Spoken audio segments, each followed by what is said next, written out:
तो भाई अब नेक्स्ट क्वेश्चन क्या है, कह रहे हैं the potential difference apply to a portable radio.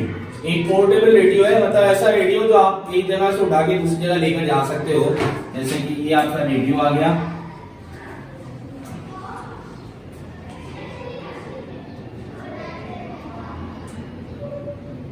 ठीक है। ये इसके फंक्शन हुआ करते थे ऐसे, पहले वक्त में इस तरह का रेडियो हुआ करता था, ठीक है।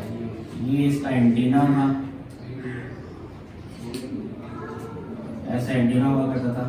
अब ये पोर्टेबल रेडियो है और इसको किसी सर्किट से, मतलब किसी जगह पर कनेक्ट कर सकते हैं।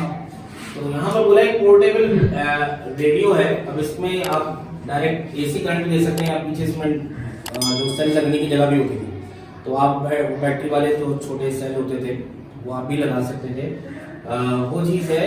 अब कह रहे हैं कि the potential difference applied to the portable radio terminals is 6 volt. कितना आप यहाँ पर पोटेंशियल डिफरेंस दे रहे हैं, तो दे रहे हैं आप इसमें 6 वोल्ट का पोटेंशियल डिफरेंस दे रहे हैं। पोटेंशियल डिफरेंस यानी कि डेल्टा वी, तो कितना दे रहे हैं आप, 6 वोल्ट का दे रहे हैं। Determine the resistance. अब इस सर्किट के इसके अंदर जो पूरा ये जो ऑब्जेक्ट है, ये पूरा एक रेजिस्टर है, तो इसकी रेजिस्टेंस बतानी है बाप में। पूरा ऑब्जेक्ट, कोई भी मटेरियल जो होता है, फैन है, फ्रिज है, टीवी है, ये तमाम वो चीजें जो इलेक्ट्रिसिटी से चलती हैं, वो चीजें क्या कहलाती हैं, रेजिस्टर कहलाते हैं। तो इस रेजिस्टर में रेजिस्टेंस रखना क्या कहलाएगा, रेजिस्टेंस। डिटरमाइन द रेजिस्टेंस, कह रहे हैं कि इसकी रेजिस्टेंस बताइए रेडियो कितनी होगी, of the radio when a current of the 20 milli ampere, small M का मतलब मिली एम्पियर। तो इस तार में से गुजरने वाला जो करंट है वो कितना है, करंट कितना है, 20 मिली एम्पियर।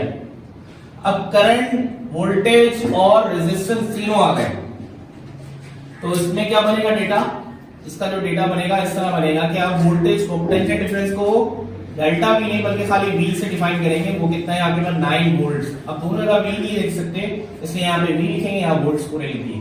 उसके अलावा करंट आपको दिया है कितना, 20 मिली एम्पियर का, 20 मिली एम्पियर। मिली का मालूम है ना कितना होता है, रेज़ टू पावर कन्वर्ट करेंगे एसआई में, तो कितना आएगा, -3 एम्पियर हो जाएगा, 10 टू पावर -3 एम्पियर हो जाएगा। और मालूम क्या करना है, रेजिस्टेंस। क्या मालूम करना है, रेजिस्टेंस। फॉर्मूला क्या है, ओम्स लॉ लगेगा। जब करंट, वोल्टेज और रेजिस्टेंस एक साथ आ जाते हैं तो कौन सा फॉर्मूला लगता है, ओम्स लॉ लगता है। क्या है फॉर्मूला ओम्स लॉ का, V = IR, V = IR। तो अब सॉल्यूशन देते हैं। वोल्टेज कितना है हमारे पास, वोल्टेज है 9 और करंट कितना है, वो है 20 मल्टीप्लाई बाय 10 की पावर -3 और R मालूम नहीं है तो R एज इट इज लिख देंगे। अब ये मल्टीप्लाई हमें R अलग करना है, तो ये मल्टीप्लाई हो रहा है R के साथ, तो मल्टीप्लाई वाली चीज दूसरी साइड जाएगी, तो किसकी हो जाएगी, डिवाइड। तो 9 डिवाइड बाय 20 मल्टीप्लाई बाय 10 की पावर -3 रह गया और यहाँ पे खाली R आ गया। तो R को रखा हमने पहले, इक्वल्स टू 9 को 20 से डिवाइड करके बताओ कितना आएगा, 9 को 20 से डिवाइड करके 0.45 आ रहा है। और रेज़ टू पावर नीचे है, जब मैं इसको ऊपर ले आऊंगा तो ये कितना हो जाएगा, +3 हो जाएगा। अब +3 का मतलब ये हो जाएगा कि मल्टीप्लाई बाय 1 2 3 0 1000 हो जाएगा।